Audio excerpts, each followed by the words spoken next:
Thank you for joining us for using Seesaw skills to collect data and document student progress. So we're glad you're here with us.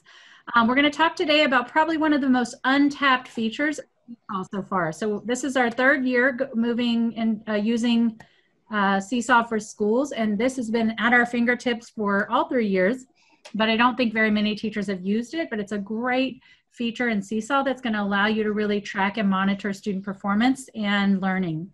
So we're going to dive right in. So my name is Kathy Hurlbert. I am an instructional technology specialist for the district. I taught first grade, actually I taught kinder, third, and first grade for about 9 years in the district. And I have used Seesaw as a teacher for about 6 years before moving into my current position, and it was a game changer. And I can't wait to share some information with you on that. I have with me today the wonderful and talented Miss Brown. I'm going to let her introduce herself. Good morning, everyone. I am a pre-K teacher from Clear Spring Elementary. I am a Seesaw ambassador, and I am so proud to be working with Kathy this morning. Hey. All right. So let's go ahead and dive in. So we're going to start first, with kind of how things are going to work in our session today.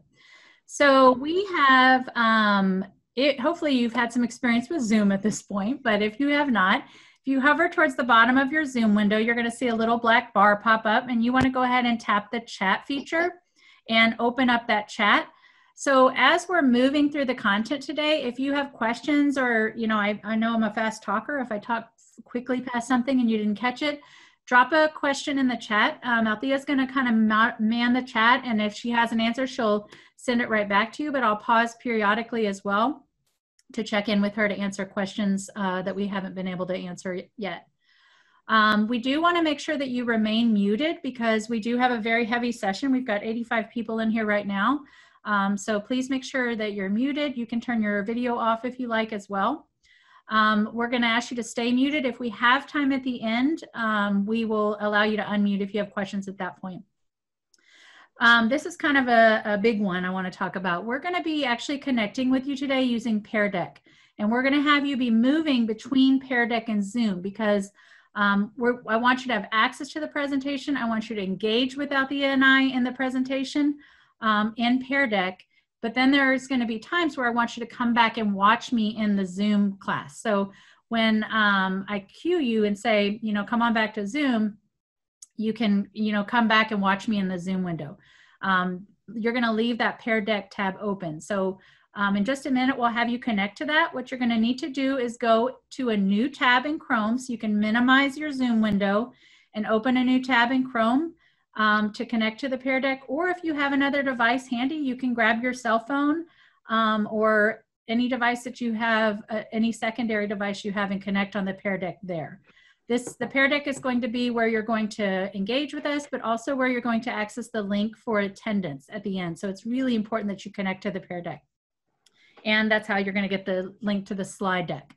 So the end of the class today, we'll have the attendance form, which is going to enable you to be eligible for door prizes, and also the link to the slide deck. So go ahead and make sure that you connect with that when it's done. So we're going to jump into our learning targets for today's session. So let's talk about kind of what our goals are for today. So most of you have probably had some experience at this point in using Seesaw.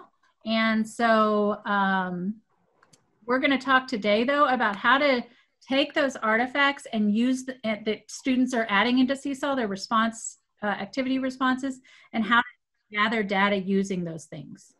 And then Althea, if you want to address number 2. Yes, we're also going to talk about something dear to me, organizing digital student portfolios that are accessible to parents, not that are hiding in our classrooms, but are accessible to parents. Absolutely. We'll also take a look at some different ways to attach and rate skills to Seesaw activities to collect data on student performance. And then Althea is going to do the last one. We will navigate the skills view, because you might be asking yourself, what is skills view and where is that in Seesaw? So we're going to navigate, we're going to actually jump into a Seesaw class and show you how to navigate the skills view. All right, so we are going to actually have you connect with us at this point. So this is where we're going to move to the where you're going to connect with us on Pear Deck. So like I mentioned, you can open up a new Chrome tab or pick up your cell phone and go to a browser tab on your cell phone. And you're going to connect with us by going to joinpd.com. Joinpd.com. You're going to enter this code that you're going to see on my screen to connect. And then you will you'll need to sign in with your Google credentials. So I'm going to give everybody a few minutes to connect. Again, this is super important because this is how you're going to access the attendance form and the link to the presentation today.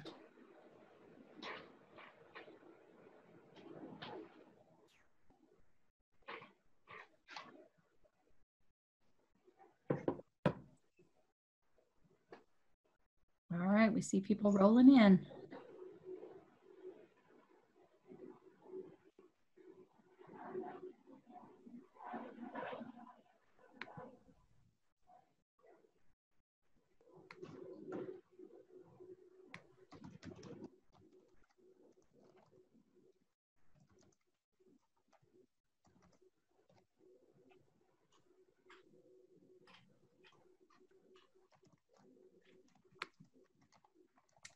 All right, we're at 70. We've got about 16 more people. Give them just a minute to get in there. And Althea, I think, are you dropping the link or the code into the chat for them too? Yes, I put it in.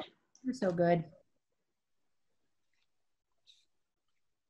So if you have not used Pear Deck or seen it in presentations, it is a Google Slide add-on, and it allows me to add interactivity to my slides. So I can use it assign it to kids with a link.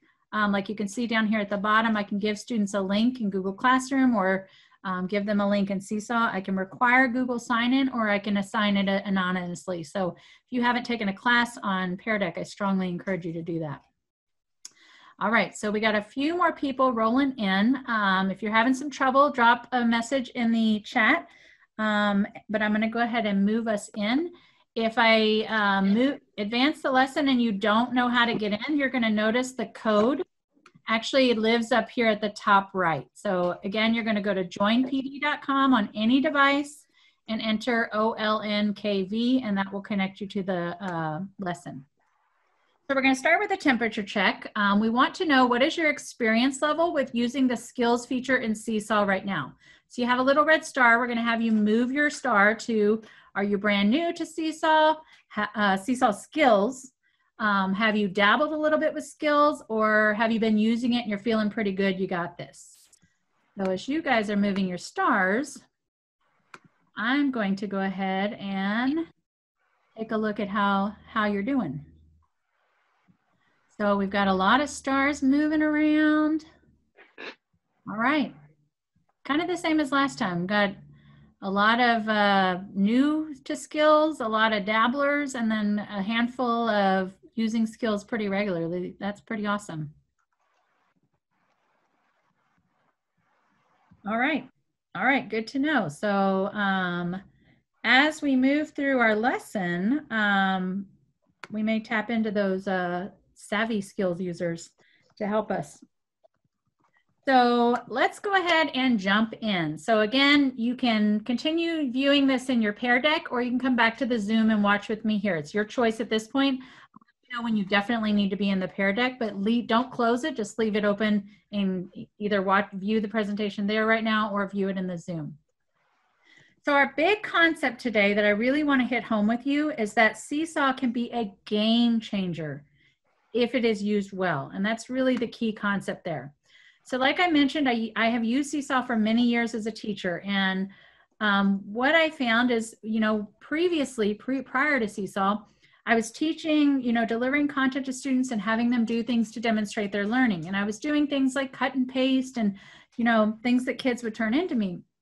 And what I struggled with is when I looked at their work and they got things wrong, I didn't really know why. It just, I knew they didn't get it, but I didn't really have any understanding of why. And I could have those one-on-one conversations, but I had so many kids and so many skills I was teaching, it was really hard to stay on top of. So when I started to use Seesaw as a teacher, and I started having kids capture their learning and explain their thinking in Seesaw, it was like I said, for the 5th time, game changer, because I was really able to see and hear right away, that's what we're missing. That's where the gap is, and I knew what to do to fix it. So it was improved my effectiveness as a teacher exponentially. It was just a game changer. And again, the student voice is really where that's going to happen. So Althea's going to speak to you a little bit about that too. Yes, so you will see on the left without Seesaw, we're used to seeing just the activity sheets, but with Seesaw, it's so much more interaction with the students where the students become more engaged, and we know that if they're more engaged, it impacts student learning, which is our ultimate goal. Without Seesaw, the students hand to paper, they would do this, but with Seesaw, the teacher can actually, as you see on the left here, they could already have those counters readily available for the 10 frame, or the students could use the shapes option and make those shapes. Just makes it more interactive. Here they can use one of the pens, the markers, pens, highlighters. The glow pen is a favorite, and write out the number sentence using also another pen. They can change the colors to make the number bond. And then in the last one that I really like, they can also take a picture here, or they could even put in a video showing it in real time. But the most important option is that you can hear, as it just popped up, the students learning. They can press the record button, the microphone, and you can hear their understanding. And sometimes teachers are concerned because they say, well, the parents can sit beside them and help them with everything or just do it for them. But with the recording, this is where the authenticity comes, because you can actually hear who is speaking and which you want to hear your student and hear what they're saying, so you can gauge their understanding of that teach. Absolutely. Well said. So, like she said, the true power is really behind having kids explain their thinking. So if they're just turning in work on Seesaw, you're really not using the power behind the tool. So you really want them to explain their thinking. And sometimes there's a little bit of a teaching piece to that kids can be long talkers and it takes forever to process their recording. So that's a teach piece, like keep it short, keep it tight, explain your thinking. And the more they practice, the better they get with it. So, and if I know some might say, well, they might have the paper copy. Even if students have a paper copy, they can actually paper to pen, because primary, we do want them to practice their writing and different things like that. You can have them to do that paper copy and take a picture, upload it to Seesaw. And explain their thinking. Yes. So anything you add to Seesaw, you can record over. So that's a really great point.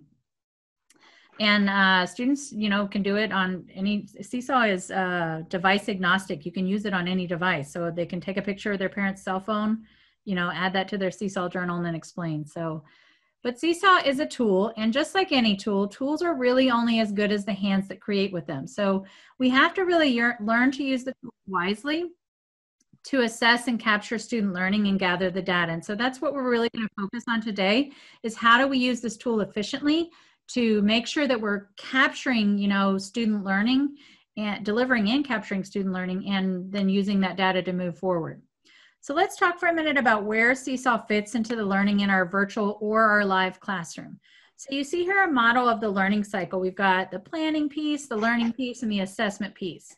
So Seesaw really fits nicely into all 3 parts of this. So it really contributes to all parts of the learning cycle. So We can deliver the instruction with Seesaw and have the students practice and apply with the TEKS in Seesaw. So we'll take a look at how to make that happen. We're going to be gathering assessment data by using Seesaw, and that again depends on how well you use the tool. So if we're just throwing out willy-nilly activities, no, we're not using the power of the tool. So we want to really learn how to structure things to where we really are capturing, does the student understand the concept? And then we're going to learn to use the skills feature today to gather knowledge on what we need to do to move forward to help kids. So we then can use that in the planning process for, they've got it, let's go on to the next concept, or hey, we need some remediation. So we're going to learn to use this tool in all three areas. All righty, Ms. Brown. And then there are two ways that students can add to their learning. If you look at the left, and that's one icon, you definitely want to stress to your parents the add icon. Whenever I see this add icon, I know I am adding to something. Adding to my journal, adding to my activities. So you want to make sure you focus on that add. So students can take a picture, they can draw, they can add a video. Now the ones on the bottom, they may not use as much. They can upload a file, a photo, or a video, or they can make a note of something, or they can also have a link. So this is one way students can add to their learning. The other way, which we will talk more about today, is the Seesaw activities. That's the one we really want to focus on. Either new activities that you create or activities that you gather from the library that you can edit and put your personal touches to make it your own. Absolutely. I do love the upload feature for students that are using Google Sign-In and Google Classroom. Anything that that students have created on their drive or done on their drive can be pulled into Seesaw and then added to. So students can publish slides, publish docs, pull in anything that they have in their drive, and then add voice, narration, text boxes, all that good stuff. So the power is just untapped. I do want to mention before we jump in that classes have not been populated in Seesaw yet. So a couple things that you need to be aware of. You are a Seesaw for Schools user, and as a Seesaw for Schools user, you should be using Google Sign-In for Seesaw. Now, if you go to Launchpad, you may have some trouble getting into your class, and you do have to have a class at this point for you to go in and create and edit activities. So I'm going to show you how you can do that. You're going to get a link to the slide deck at the end, and in this image, the handout that's linked with the tutorial video, but I'm going to give you the real deal right now and show you how you can do that. So let me get out of here. Sorry about that.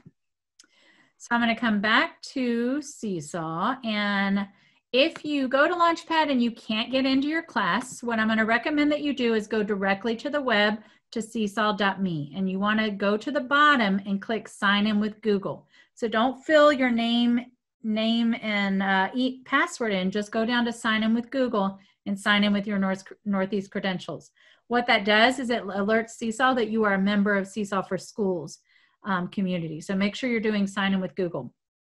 So once you sign in, if you don't see a class here, you're not going to be able to go to the green plus to get to the activity library. So if you don't see a class, what you can do is click your name icon up here on the left, go to create new class, and choose your school, and then green check, and then I'm just going to name it test and pick your class, your grade level that you're a part of.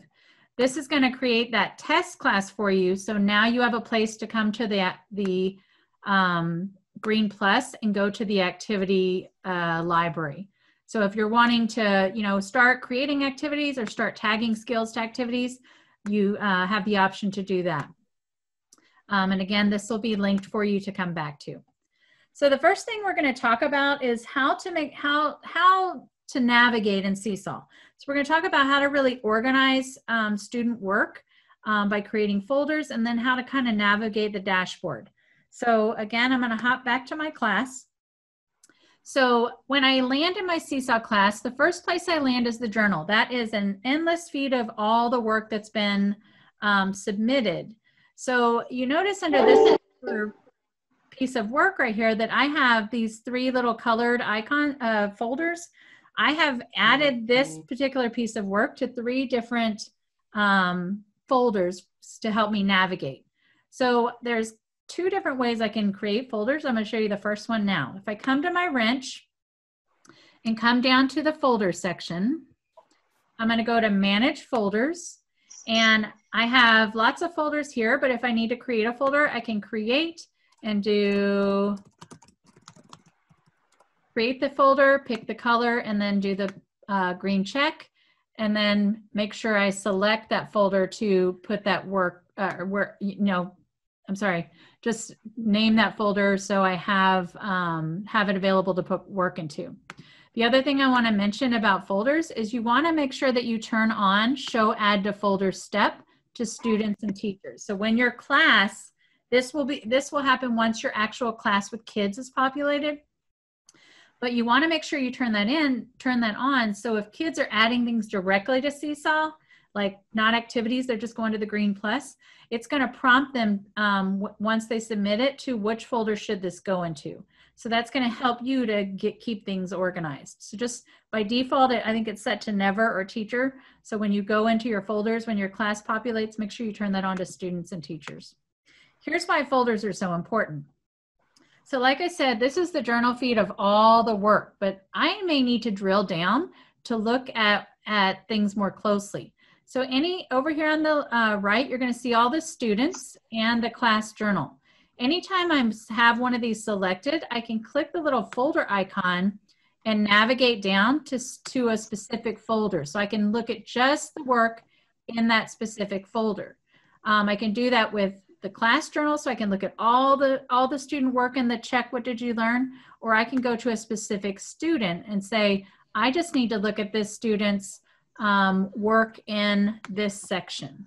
So, especially if you're going into the RTI or you're meeting with a parent, it's a really good helpful way to help you filter down. You notice when I create folders, I have, I can tag up to 5 folders per activity. So I can put things in multiple folders. So I make a general math folder, but then I have very skill specific math folders as well. So I would tag something to the place value folder, but also to the place value to 100 folder. That would help me with my being able to filter down information.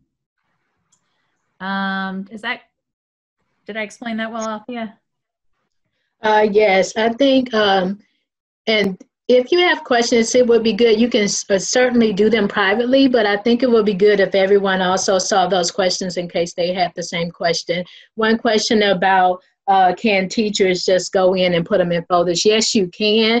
I wouldn't recommend it because and that's just more work that you would have to do, smarter, not harder, right? But you can go in and say, the student forgot, or maybe even the student put it in the wrong folder. You can still go back and change that. As the teacher, you have that power. Yep. And that's it on the questions. Okay. Anything that you see in the journal, you have these features underneath. You can always click the folder and make a change to the folder. But we're going to talk about, like Althea said, working smarter, not harder, and how we're going to send things to folders directly. So we're going to pre-program activities to go where we want them to go and make it easier on you. So again, this is the journal feed. We talked about folders and how to use them to filter down. We know that activities live here. Oh, one thing I did forget to mention, when you do pull up a folder, you have any folder that you open, you have the ability here to print PDF. So what this is a super cool feature, by the way, because I like to submit, well, a couple different reasons. I may want to have a bulletin board, and when I print the PDF, it's going to give me a little image of everything in that folder with a live QR code. So if I was in the live classroom and I had everybody doing a writing project and they put it in Seesaw, I could print the PDF. It's going to give me 1 page for each student's work in Seesaw. And then I can hang that with their physical work in the hallway. It becomes a living bulletin board. So families and my administrators can come by and scan those codes and actually see the live artifacts. Mm-hmm. This is also good for if you need to, collect data for, RTI, or if you need to you know, I put these in my portfolio for T-tests a lot when I was evaluated, and I, you know, made sure my administrator knew, like, hey, you'll need a device to check out my portfolio, because I really wanted them to hear that kids learning and speaking and explaining. That's a really nice feature of folders as well. You know that kids will come here to do the activities. Your inbox lives here. So this is where your messaging with families is going to happen. To send announcements, you're going to come here to the green plus. And you'll notice that when I do this, I can send announcements to students, family members, or all students and family members. And I've got the plus sign, which is a really important icon in Seesaw. So I can use any of the creative tools to send announcements. So I can upload newsletters, I can record on top of newsletters, I can add photos, videos, whatever I want to do. So I do want to remind you that when you start a school year, you have to initiate the contact with parents. So it's really important, once you get your class populated, that you send a message out to families or a newsletter, because they can't message you back until you've opened that communication line with them. Does that make sense? All right, so we're going to talk a little bit more about skills feature in a little bit, and then again, your class settings. And I do want to mention your account settings, which are over here. So if you click on your name and come to the little gear, this is where you're going to navigate, and say you're getting an email for everything that goes to the journal. You don't have time for that. You can come here and turn off email notifications. You can turn on your Android push notifications and connect your phone, SMS notifications, whatever you want to do. So there's lots, and you can change and modify how often parents are going to be notified here, which is a really nice feature. So anything I missed there, Althea? There was a question about, did you say scan as far as the PDF? The PDF, you would want to scan it, especially if the kid has a recording, but it also, if they wrote something, it will show that work. But if you scan it, you can also hear what they are saying. Mm-hmm. So that's just that's a good document to have. I always say for RTI meetings and for parent-teacher conferences or for IEPs. Oh, yeah. And that was a game changer for, you know, like as a teacher, when I was working with first graders that were struggling with reading, and the parents like, oh, they know how to read. And I'm like, well, listen to this. You know, I can pull it up here on Seesaw, or I could just send that code home. You know, so it just really makes, it's living artifacts. It becomes a living artifact instead of just a flat, you know, two-dimensional learning resource. So. And also, especially if you have kiddos who might have some speech concerns, you might have some speech concerns about, have a recording of them, bring it to the meeting, let your pathologist listen to it. Yep, absolutely. So at the bottom of this slide, and again, you're going to get a link to the slide deck at the end. You're going to have a tutorial if you need to come back and look at how to navigate folders. So you can come back and check that out. So let's dive into skills now, and let's look at our skill settings first. So you do have some options as far as skills. What I'm going to recommend is that you do this at the beginning of the year. You don't want to get halfway into the year and then change your rating scale. So you want to make a decision and set those up at the beginning of the year. It's already set up for you by default, but I want you to be aware that you have some options there for you. You probably want to decide as a grade level or campus what settings to use. So if you work on a team of, you know, third grade teachers, you might want to have a conversation with your team about, you know, how many stars do we want to use and what color scale. That way, if you go into data meetings or you're sharing data as a team, everybody's data doesn't look different. So I would recommend you get on the same wagon. Your TEKS are already in Seesaw. You just have to decide on your rating system. So to do this, we're going to go to the wrench and go down to the Manage Skills section. And you'll notice under the Manage Skills section, I've got 2 different options. So I can go ahead and change my skills rating anywhere from 3 stars to 6 stars. When I talk about your skills ratings, what I mean by that is you're going to put a TEK tie a TEK to a piece of work in Seesaw. The stars are going to represent how you're going to rate them. So 3 stars being we're on the struggle bus, you know, the maximum number of stars means they're doing well. So I'll show you a little bit more about what that looks like in just a few minutes. So you can change 3 to 6 stars, and then you can adjust your color scale here. I personally prefer the first one because to me it's kind of a stoplight. Your parents and teachers or your parents and students are not going to see the skills. So this is really only for you. You're not going to offend anybody, you know, with the colors. It's just for your information.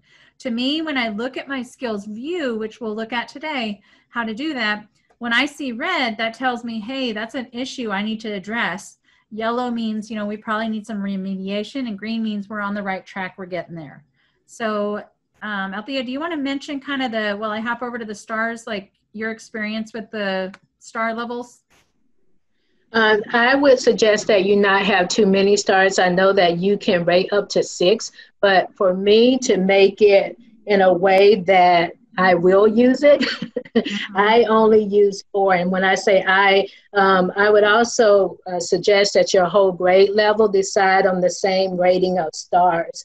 I wouldn't use more than 4 because it just would motivate me to do it if it's not too overwhelming. So I would do 4, and then, like she said, that first row of colors, because that's just how we organize things anyway. Red, the kid might be having some problems. Yellow, that they're getting there, they're in that progress. And then green, that they're pretty much good to go. They have mastered the T. So I would just caution you not to have too many, and also just across the grade level, have the same rating, so that when you compare as a grade level, that you will be on the same sheet. Absolutely. So we are basically when we're doing these steps, we're just setting up our system for rating. So we're not actually tying TEACS to anything yet. We're just setting up the system for how we're going to rate for the year.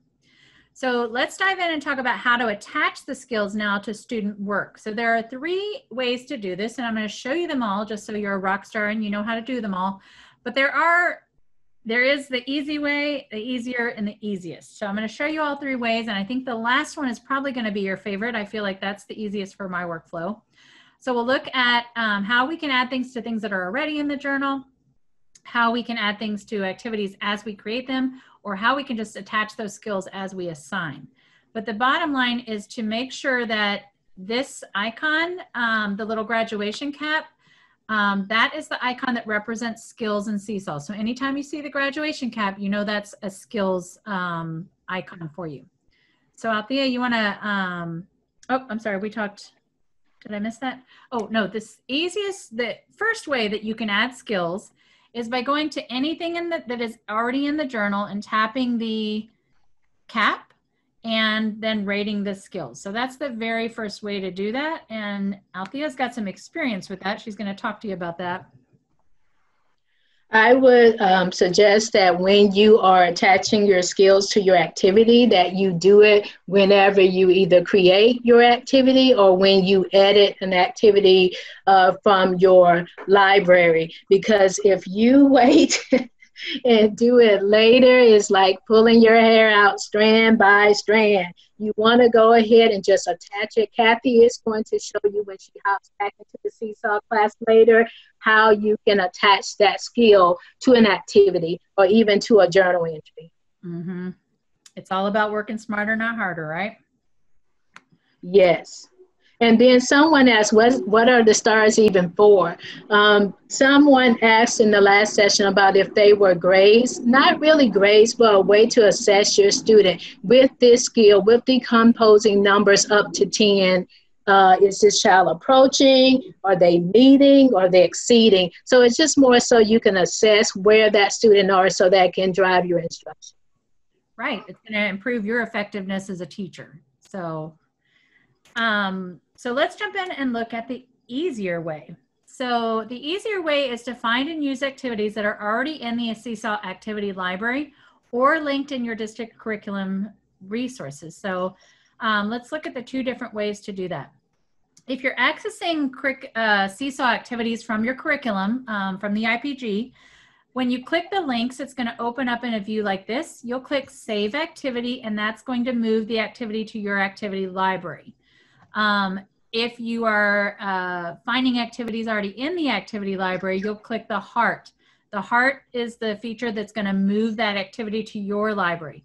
When we save activities to our library, we are able to do a lot of more with them. And we'll talk a little bit more about that. So I do want you to be fully schooled in the different libraries in Seesaw. So as you're going to find activities, like I mentioned before, I used Seesaw for a number of years, but I was physically present in the classroom when I used it as a teacher. So I was delivering the instruction in person, and the students were using Seesaw to demonstrate their learning. So a lot of the activities that you're going to find in Seesaw were designed for that. That's what Seesaw was originally created for. However, we're going to learn today how we can edit those activities to package instruction and deliver it for remote learning as well. So as you're going to the library, when you first land, you'll go to in your Seesaw class to the green plus. That'll take you to your activity library. You notice there's 3 libraries up at the top. The community library are all the activities that are out there. These have been contributed by ambassadors around the world. There are literally bajillions of them. The next library is your school and district library. That's a good place to save things that you want to share with your team at your campus. So, you know, and also where we park some of the curriculum resources for your grade level. And then your library is the area where activities that you have made, saved, or edited are going to live. When you go to the community library, let's talk a little bit about finding great activities. So we have the drop-down box here. We can search any grade level. So you can stay in your grade level. If you've got somebody who needs remediation, you can go back. If you have somebody that needs, you know, enrichment, you can go up grade levels, either one. This next box right here is a drop-down of general search options. It looks like this: history, math, music. Here's what I have to say about that. You don't have time for that. Don't use that search. It's just too broad. What I do want to recommend is toggle this to your grade level, but then use this search box to search for very skill-specific activities. So, you know, drill down to what you want to do. Do you want to mention something about that, Althea? Yes, I would definitely to make sure I go to the grade. You don't, as that previous slide said, no one has time for that. Well, ain't nobody got time for that. You want to make sure you're at your grade level. You can click also on the subject, but definitely you want to hone in on those key words. So if I like to say decomposing numbers, or I'm looking for rhyming activities, then I want to search for it by those keywords and by the grade level. What was the other thing? But that's pretty much it. Okay. So like I mentioned, once you have saved something, once you've clicked the heart or you've saved it to your library, you have these 3 dots in the lower right corner that allow you to do some different things with it. So we're going to talk about the different things quickly. The first thing is you can add it to a collection, and you also can copy and edit the activity, which is really nice in Seesaw. The resources are shared freely. So if you find an activity you like and you're like, hey, that's really great, but I need to add my voice, or I need to add some instructional pieces to it, you're able to copy the original person's work and make your, without messing it up, it makes you your own copy to edit. You also have the option to remove it from your library or share it with other teachers. So we're going to talk a little bit more about each of those. With Seesaw for Schools, which you have, you can create up to 100 collections to store content based on content-based activities for later use. So I'm going to hop over to my Seesaw library to show you what this looks like. So if I have an activity here and I've saved it, I know I've saved it because my heart it's pink and it's in my library. I can click my 3 dots and I can go add to collection. This is going to open up. So collections are kind of like folders for your activity library. Now these are super important, and I'll show you why in just a second. So you notice that I'm getting pretty skill specific: 3rd grade states of matter, angles in 4th grade. So I want to be really content specific. You have up to 100 folders, so you don't need to go general math. You can get real skill specific. To create a folder, I click the plus and name the folder and then click create. And then I can go ahead and add that to that folder. So why that's helpful is because When I come down here to my activity library, this is all my collections, but I want you to notice down here at the bottom, you see it says I have 702 activities in my activity library that are not in a collection. I am probably never going to find those activities again because I don't have time to go to my activity library and scroll through 700 activities. So by putting them in collections, now I can go to the specific collection and find all my activities in that collection. So it just really helps me to, you know, kind of organize things so I can get back to them later when I need them. So hopefully that makes sense. Any questions on that? There was a question about how is it for bilingual teachers? I know that teacher, especially in the district library, that you will find activities that other teachers have made. But as far as Seesaw as a community, Kathy, what is your answer on that? I thought, let me see if they added a bilingual. So English language learners.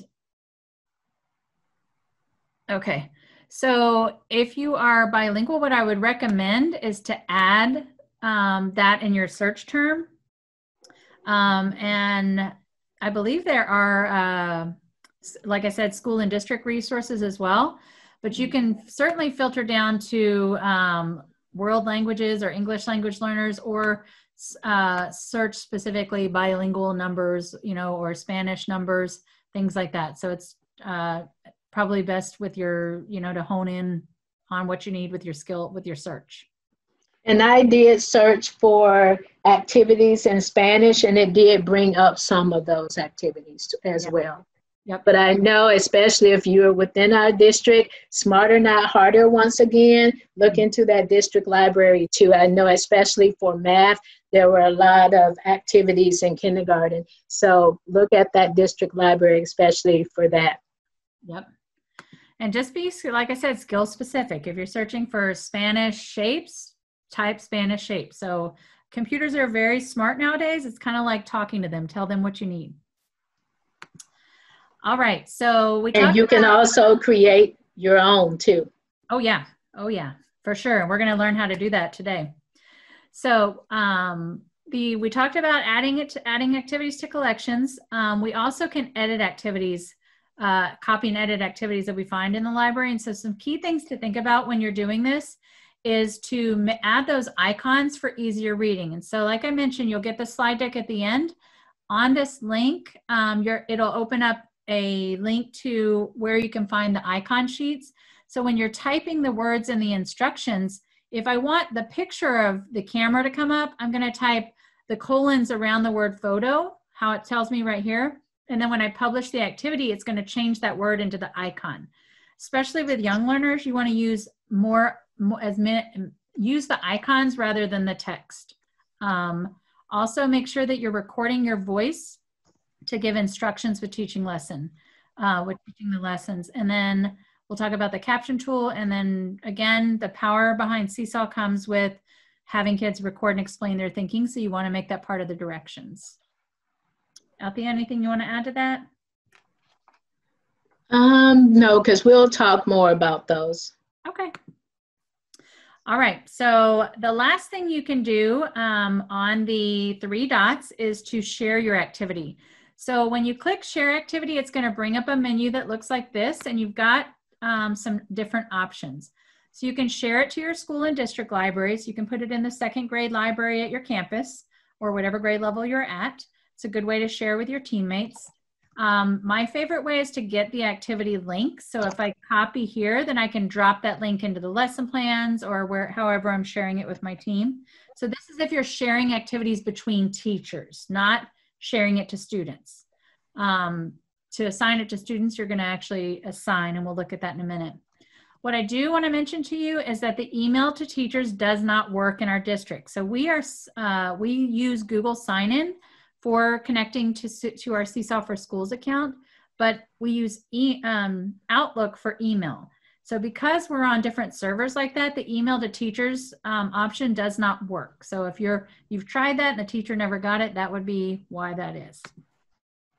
So let's, Althea's going to tell you how to get to the place where you can create an activity.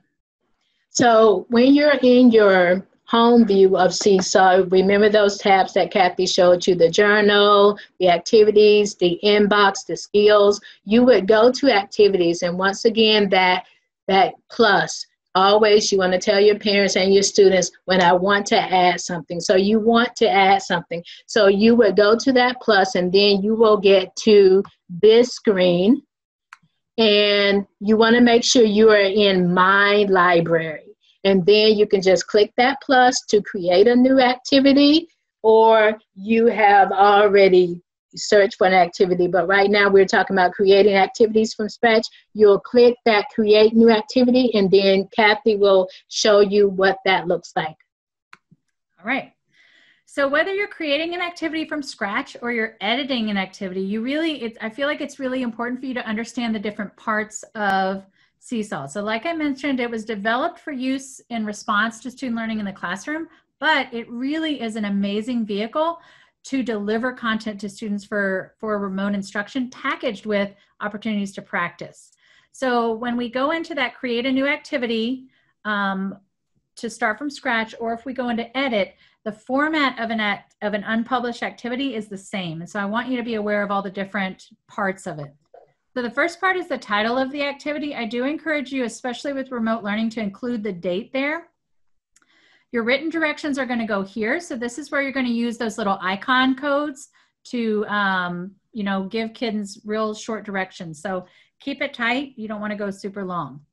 Voice instructions go here. This is where you're going to add the overall record your voice, giving the directions for the overall activity. So if you find an activity in the library and another teacher's voice is on there, you'll see a little X next to the recording, and you can just delete that teacher's recording and record your own voice. And like Althea mentioned earlier, it's really important that they hear your voice. You're the one that we want them to have a connection with. The really important part I want you to really focus on is the add multimedia instructions or examples. So this is the part of the Seesaw activity where you're going to put your direct instruction for students. So this is where the teaching is going to happen. So, you're going to pull your lesson in there and do the teaching part. The student template for responses is where the students are going to apply the content. So that's where they're going to independently practice what you've taught them. So now that we've looked at those different parts, let's figure out where skills are. So if you scroll down the activity, you see down at the bottom more options. It's highlighted in red. And when we click more options, it opens up this menu for us.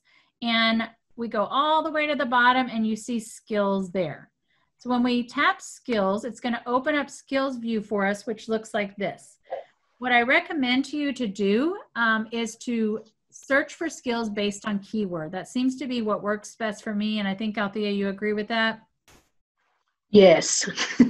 So if I'm creating an activity on blending sounds, I might just put blend, and it's going to pull up any teaks that have the word blend in there. So your teaks are already preloaded for you based on what grade level you're assigned in Seesaw. So the skills are already there. We just have to go find them and attach them to the activity. So search by keyword. I can attach up to 5 skills per activity. And then always in Seesaw, tap the green check to save your work. So one thing I do want to mention is Seesaw is used globally. So it's not just here in Northeast ISD, it's used across the entire globe. And of course, across the globe, we have different standards or skills that we use. So there's Common Core, we use TEKS in Texas. So because of that, Seesaw at this point doesn't allow skills to move with an activity. So if I create an activity and I attach skills, and then I share that activity with Althea, those skills are not going to stick on that shared version of the activity with her. She is going to have to go and add those skills. So I'm going to show you a way to copy and paste those skills into the teacher notes section to help your coworkers. So as I come to my library, and I'm going to find an activity, and we're going to drop some skills in here. So here's my activity. I'm going to copy and edit it. And I'm going to come down all the way to the bottom once, all the way to the bottom twice. So you see here the teacher notes section, and then I've got my skills. So I'm going to type with my keyword and find the skills, ask literal questions, ask relevant questions. Once I've got my skills, I'm going to put my mouse right here at the end of the last skill, and I'm going to hold, click, and drag up to select these skills. Then I can do right-click copy or Control-C. I'm going to go ahead and save the skills to the activity, but then here in my teacher notes, I'm going to click and do Control-V to paste or right-click to paste. That's going to save those skills so the teacher who I'm sharing that activity with will see, oh, I need to tag this ELA 1 figure 19B and ELA 1.4B. So it's just a way to help your coworkers as you're sharing skills with them. So we've talked about how to, the hard way, which is adding skills to stuff that's already in the journal. We've talked about creating activities in the different parts. Let's look at the easiest way now. Working smarter, not harder. So the easiest way, I think, to add your skills is just to attach them when you're assigning. So what you would do is, I've got my activity, I'm ready to deliver this to kids. So I've made all my changes, I've added my voice, I've added the teaks to it now, or I haven't, maybe I haven't added the teaks yet. I'm going to go to assign and select my Seesaw class that I'm going to assign this to. And then when I do that, I'm going to, click next to the class that I'm assigning it to, right here where it says Edit Students Folders Skills. So this is a clickable link. This opens up another menu that gives me some more options. So I can choose to assign this activity to all students, or I can deselect that and just assign it to specific students, which is really nice that you can really differentiate based on kids' learning needs and hone in on the content they need.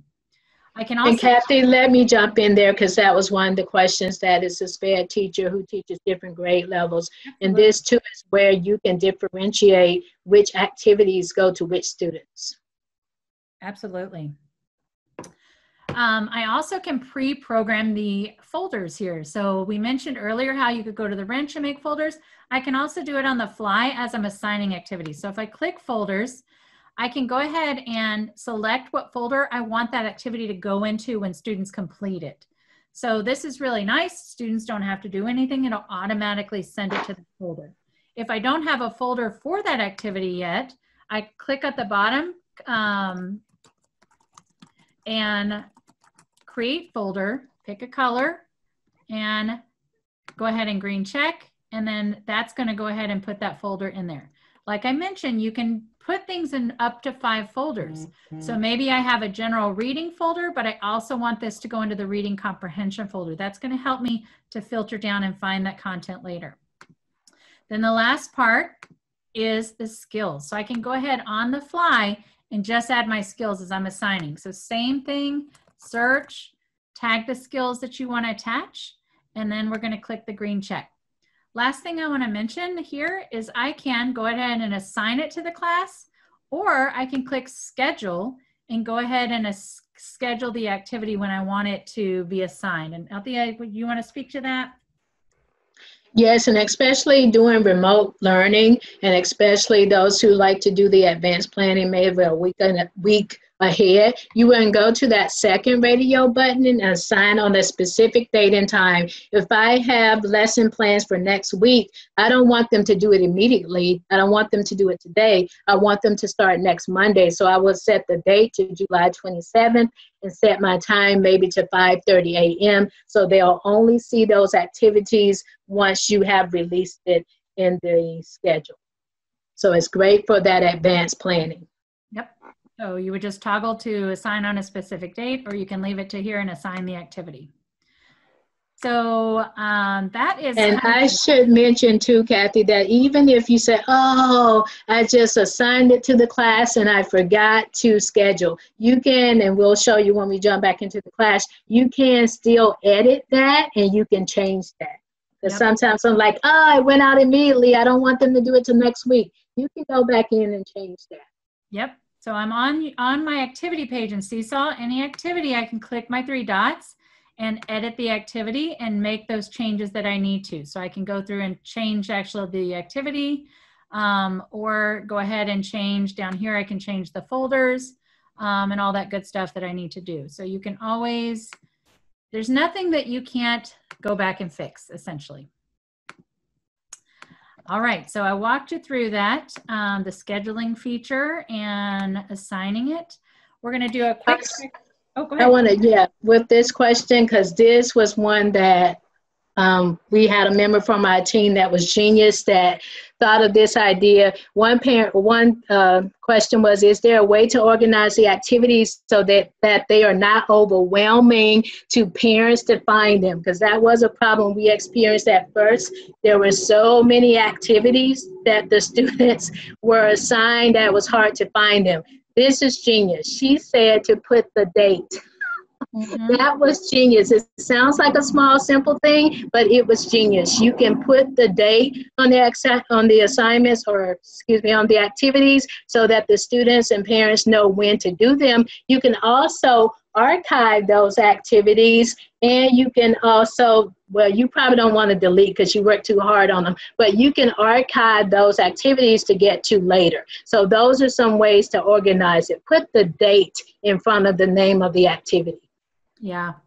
So the difference on this particular full activity here, when I click the 3 dots, when students do activities, those activities disappear from when they submit them, when they finished them, those activities should disappear from their activity feed. So if they're staying on top of their activities, those activities should leave their activity feed when they're completed. However, you as a teacher, those things don't go away automatically. So I've got a lot on my feed here. So if I come to my 3 dots, if no one has done the activity, it's going to give me the option to delete the activity. This doesn't delete the activity from my activity library, it just deletes it from the activity feed. If students have done it, like this one has some student responses, it gives me the option to archive the activity. So when I archive an activity, it moves it over here to this section for me. Does that make sense? Mm-hmm. All right. So we're going to do a quick check-in. If you guys will hop over to your Pear Deck slide, and it's a text slide, so you're just going to text or type something new that you learned or something you have a question about at this point. And folders, awesome. Stars, skills, uploaded video. And are the gifted and talented skills available? If not, can you add your own skill? Once again, you can go through and search through by keyword to see if they are there. If they're not, there's an option at the bottom of the skills that said create new skill. It'll have the add icon again. You can add new skills. So if you don't see your teeth there that you're looking for, you can add that teeth. Absolutely. Catalina, yes, we are going to see how to embed, we're going to look at some of the new features at the end and how to add those videos into the pages.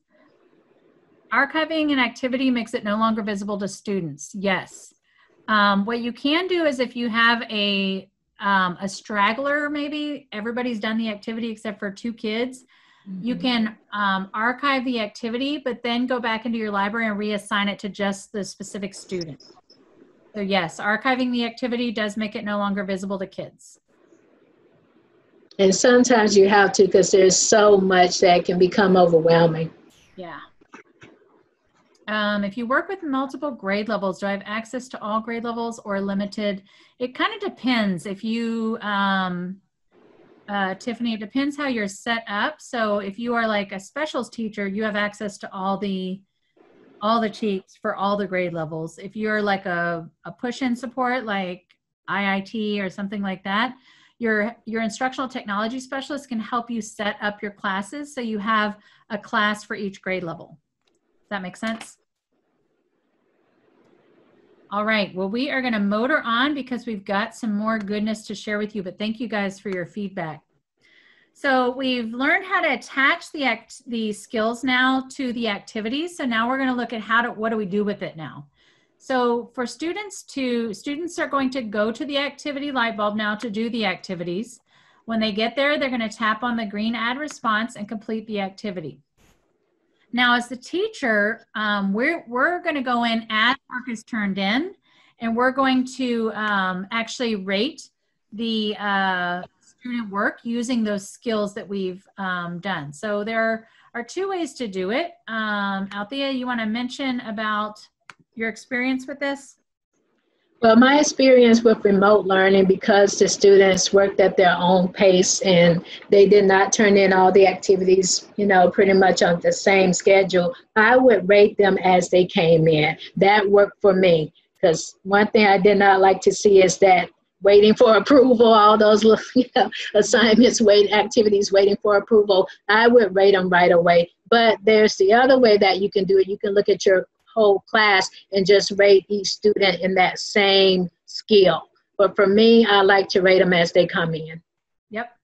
So let's look at what she's talking about. So I went to my little red bar to review items that are waiting for approval. And these are activities that I assigned that I attach skills to. So underneath the student work, I've got the ability here to go ahead and rate. I can look at the work, listen to the work, and then I can go ahead and score the student work. So again, here's where your color scale and your star, how many stars you have set, comes into play. So I've already set my settings for 5 stars and the red to green approach. So if I give the student 1 star, it's going to code it as red. 3 stars will be yellow and 5 stars is green. So I'm looking at the student's work and they're on the struggle bus with identifying coins. So I'm going to go yellow. They got a few correct, but we've got some issues. So I can rate the work here and then go ahead and approve it. So that's one way I can do it as student work is coming in. The other way is I can come to my activity feed. I can click on the name of the activity, and this opens up the view for me. And I can go ahead and click on each student's work, listen to it, do the rating here, and then go on to the next student's work. So I can look at that student's work, then I can hop to this student's work and rate that student. So once I've approved those things, we're going to be able to look at this information and get information from this in our skills view. So like I said, rate it as it comes in by marking the stars, or rating it from the activity feed like I showed you here. So again, you just tap the numbers of skills. I do want to mention to you that the way that we move students towards growth is because they're not seeing the skills ratings. We want to move kids towards growth by giving feedback to kids. So anything that you are approving or looking at, you have these abilities underneath it. So you can click the like, and Ms. Brown says she taught her kids that it got hearted. Her parents hearted their love that. You can click the like. The comment feature is really powerful though. So this particular comment is going to be seen by parents and students. When you click on it, you can type a comment, but you can also record your voice, which I think is super powerful. So giving that feedback, and feedback doesn't always have to be fluffy and sweet. It doesn't always have to be positive. It can be constructive, like, hey, you worked really hard on this, but I need you to go back and take a look at this part again. So this commenting, you can do it anywhere in the approval process. You can do it as you're sending work back to kids. You can do it as you approve it, or even as they're still working when you access the work. So that is the public comment. Then next to it, you see this little T. This is for private teacher comments. And Althea, you want to tell them how you use that? I would use it just like you would use anecdotal notes, just to write something that you want to make sure that you're aware of, that, oh, the student didn't complete pages 4 and 5, or they didn't read this independently, or they're having problems with rhyming. Whatever specific teacher note that you would put for that activity, just so that you would have a heads up when they did it. Yep. So those are really good to come back to later for your information. And again, the skills cap is where you're going to go to edit skills. So if you need to ever go edit their skills ratings, you can always go to the cap and do that. And then if things get into the wrong folders, you can always tap the folder icon to change it. So there was a quick question, Kathy, about which Seesaw that the parents need to download. So great question, actually. So parents, we're going to be communicating with parents, and parents are going to see their students' work in the Seesaw Family app. So that's the communication part. If students are working at home remotely, or maybe using Seesaw at home for homework, they're going to use the class app. So hopefully that makes sense. So work gets done in the class app, parents get notified in the family app. Hopefully that clarifies that. Okay, so we're going to go ahead and dig into the data now. So we've added skills to activities. We've rated the skills as the work come in. Now, what do we do with that? So when you get the slide deck at the end, you'll have a link here to come back to a tutorial video.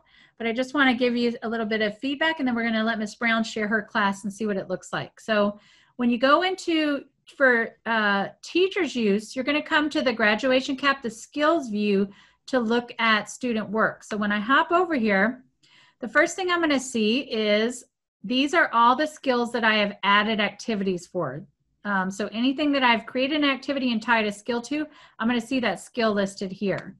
Then below that, I'm going to have the boxes that are colored means that I have rated skills in those areas.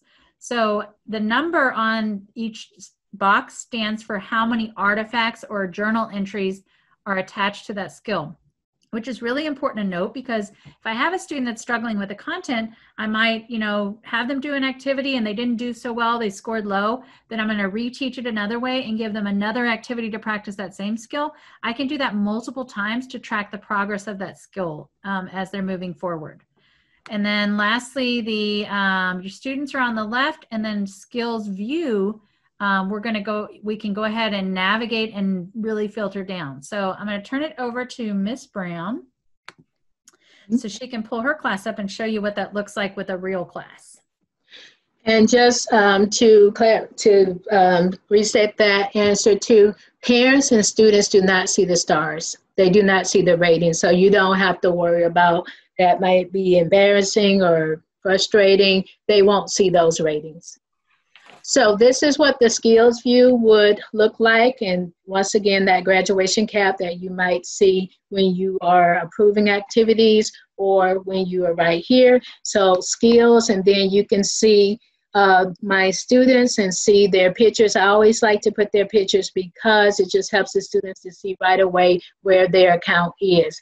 I would also suggest that you put a sample student. This is where I go so I can do the trial and error, so I can troubleshoot and see how it will look on the student side. So you can also enable that sample student. So you'll see at the top lives the TEKS. The numbers, don't think that, oh, they have green, but they only had a 1. The numbers are how many activities that they turned in for that skill. So those are what the numbers are, and then the colors are based on the rating. So I can see right away in this skill that arranging components intuitively to create artworks might have been a problem right there. So the colors are to let you know right away with this skill, how many times have they had to practice this, and where are they? Are they approaching, meeting, or exceeding standards? All right, awesome. So and I'm going to stop share. All right. So the really neat thing about this is, you can see my screen, right? Yes. Okay. The really neat thing about Skills View is I have the ability to really filter down. And Veronica asked a good question. She said, are the skills in there alphabetically? And here's my answer, I wish. Keyword search is really your best bet. I'm not really sure like how they're organized in there, but they're all in there. So keyword search is definitely your best bet. It looks like it is alphabetized and by that first letter in the first word. Yeah. Because I see BC, so. Yeah. But you always do want to focus on those keywords. Yep. So once I'm living in Skills View, this is a general skills view of my whole class. But again, I've got the ability to filter down using these options over here. So I can go ahead and look at how my class overall did with algebraic reasoning, or whatever category that I want to look at. I can also go down by subject. I can also filter down by student. So I can come and just pull one student's up, which is really helpful. Maybe you're sitting down for an RTI meeting or sitting down for a parent conference, I can scroll through and really look at what are my hotspot areas that I really need to go back and do some remediation and reteach with. So again, these are all your filtering options over here on the right that are going to allow you to really drill down and look at that data. Also down here on the right, you have the export option. So I can, if you're a spreadsheet lover, actually export all my skills. And then if you're savvy with Sheets or Excel, you can use all sorts of filtering tools within Sheets or Excel to filter that data down. So hopefully you see the benefit in using skills at this point. We're going to go ahead and talk about how you're feeling now. Did I get that right, Althea? Yes, you did.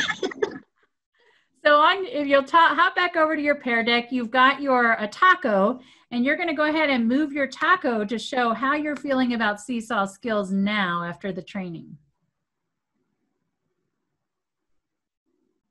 All right, I see some flying tacos moving towards the purple. That's good.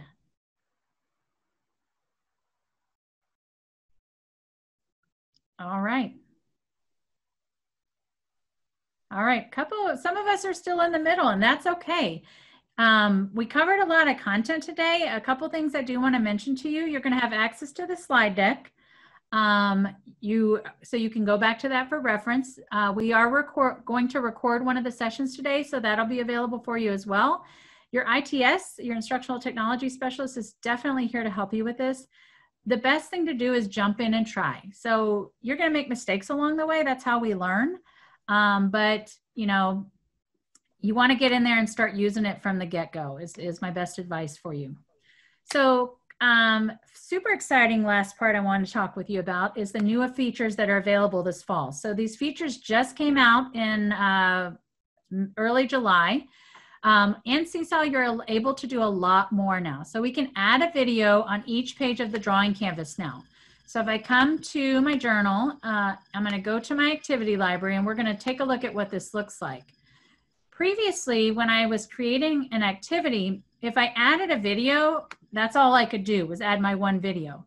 Now, however, and this isn't whether I'm working in the multimedia directions or I'm working on the student template, if I come to drawing and I come to camera, I'm actually able to add a video. And I'm just going to show you what this looks like. So we'll do a quick record. And now with this video, I actually can downsize it and move it wherever I want on the screen. So imagine you can add videos on top of the things that you're adding into Seesaw and have your face there teaching. So that's really nice. The next feature, and I can do that one video on each page. So there's a couple of examples linked in the slide deck to kind of get your wheels turning on that. Another new feature is I'm able to insert links right into the canvas now. So links can be added in two different ways. I can come here to the three dots and add a link and drop a link to something, and it'll pull an image in. So if maybe I'm adding a video like from YouTube or SafeTube, whatever, I can drop the link and it's going to put it right on the page for me. Another way that I can link is by adding images or shapes. So if I take a photo, I'm sorry, that's awkward of me. Anything that I put in here, such as a photo or a shape, I can now add a link to. So to do this, what I'm going to do is click the three dots, have the object selected, click the three dots and click link, and I can drop a link. Now when the kids click that image, it's going to take them to that link. Same thing with my photo, three dots, and I can make that a link. So that's a really nice new feature. Another one is the ability to use multiple page draw and record. So if I have a lesson, you know, several page lesson that I'm recording for students and I record on each page, what Seesaw does now is it puts all those pages and recordings together into one little video and parks it at the very beginning. So I've got an example for you there that you can take a look at when you get the slide deck, but it's a really nice feature that was added. School-wide announcements for administrators was pushed out, yay. So now our librarians and our principals can actually send out school-wide announcements through Seesaw, and there's a tutorial video for you there. And then Seesaw launched a new help community forum. So this is a website you can go to if you have questions that you haven't been able to answer about Seesaw, and ask there. I've also linked a short video here for you of the new features overview if you need to look at that. We're going to go ahead and skip this one. I do want to mention your pins. If you double tap any pin in Seesaw, you can change the thickness of the pin. So that's just something good to know. So a couple resources for you, opportunities to learn and grow. This is Seesaw Connect is offering a free online virtual conference right now called Virtual Connect. And it's linked for you when you get the slide deck. You would go there and register. And there they have some really great, rich professional development classes. They're about 30 minutes each. And when they're on demand, so you can do them whenever you have time, anytime between now and August 7th. Once you finish the courses, it emails you a certificate that you can then submit for teacher choice hours. So Seesaw Connect. And then if you are, pretty savvy Seesaw user, I really recommend, if you're not already, to join the Seesaw Pioneer program. It's going to give you lots of training. It's going to help you connect with the other amazing educators and really kind of learn and grow in your skills. So I hope you got some good information. We're going to go ahead and get the attendance form for you. So here's how to get to that, and then we'll open up for questions while you guys are working on your attendance form. So for the attendance form, you are in the 10 o'clock class, so you're going to go to your Pear Deck and click the green square. That's going to open a Google form up for feedback, and that's how you're going to get your attendance and be eligible for door prizes. Once you've done that Google form, you want to come back to the Pear Deck again, and the link to the presentation is here. So when I click this link, it's going to open up in your drive, and right next to the name of it, you guys are going to see something that says add shortcut to drive, and you're going to click that. What that add shortcut to drive does, it doesn't make you your own copy in drive. It just adds a shortcut to your drive so you can get to it later. And if I make changes to the presentation or add things to it, that's going to enable you to have live updates on that. Hopefully that makes sense. So go ahead, do your attendance form. Grab that link. If you're good to go, you're ready to rock, enjoy your lunch, and thank you for joining us. If you have questions, we'll hang out for a few minutes and answer them.